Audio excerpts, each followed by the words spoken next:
The Blackcoat's Daughter is a film by Osgood Perkins.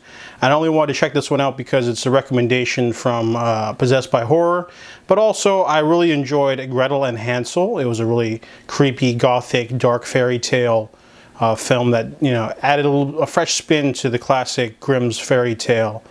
Well, I don't know if it's Grimm's fairy tale, but it is a fairy tale nonetheless. And this movie sounded interesting too. It is about three different women. There's Joan. She makes an escape from a mental institution and she gets picked up by a friendly couple, and she's not sure if she can trust them because they're like weird.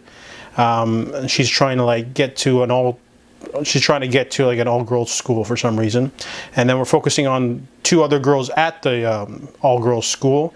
There's Rose and Kat. Rose is a senior who's pregnant and she's worried because the winter break is coming, and she's trying to stall her parents so she can maybe get something done about that. And she's tasked with watching over Kat, who is a younger freshman whose parents have not picked her up.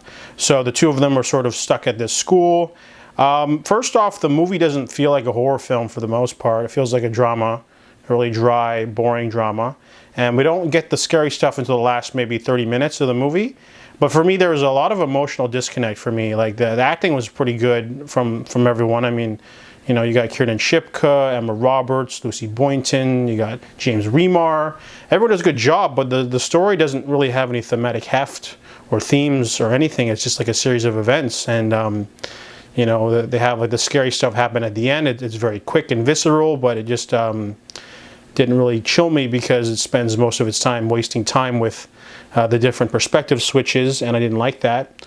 So overall, The Blackcoat's Daughter, you know, it has, near the end, it has atmosphere and some creepy moments, decent acting, but I felt the story wasn't really there, and you know, it just really didn't do anything for me at all. It wasn't that scary. It wasn't thrilling. It just didn't really like stick the landing at all. In terms of like, I'm gonna give this movie a 0 out of 10. Not because I hated it. It just felt like a blank canvas to me. It really didn't really have anything going for it, to be honest.